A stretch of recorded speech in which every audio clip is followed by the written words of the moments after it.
not many people know that Manny was actually born in Kibawe, Bukidnon. He lived the first 7 years of his life in the mountains. He was a mountain boy. That's why do you think he's one of the most, he has stamina? Because his lungs were built in the mountains. Parang talaga he was unconsciously being trained to become a world champion. See, to be honest, Manny doesn't have baby pictures. Manny doesn't have pictures as a 7 years old, 8 years old. They cannot afford. Because the last thing they'll care about is taking a photo of themselves. Gusto nila tinapay. Gusto nila...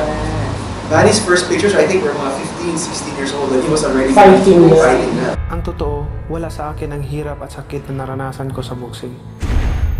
Kumpara sa hirap at sakit ng buhay ko bago pa ako pumasok sa boxing. He told me something that really kind of defined his life before all the fame and fortune. He was, well, you know, boxing na yun.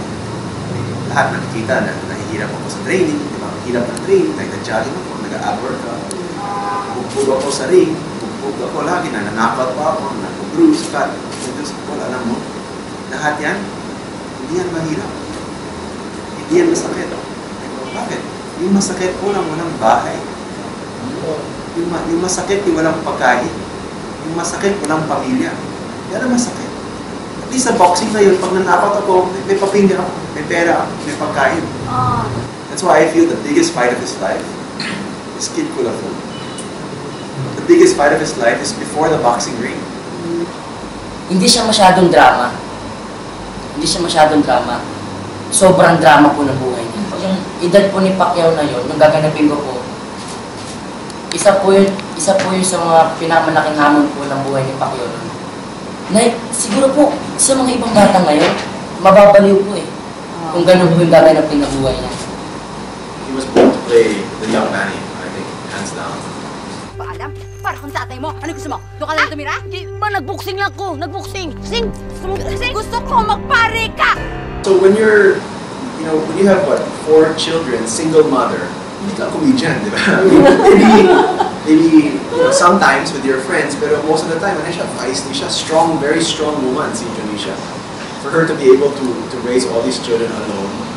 That's why if you notice, Manny today has the utmost respect for his mother.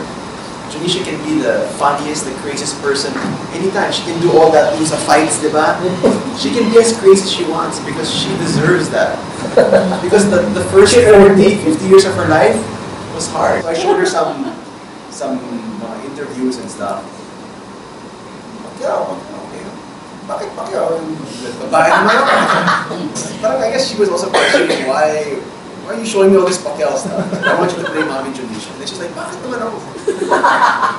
Said, kaya mo yan. I'm a big fan of Alessandra De Rosa. She can be serious, she can be funny. I don't know, I saw something in her. I mean, besides her also being a very strong woman. I mean, a very strong, independent woman. I mean, at least from what I know.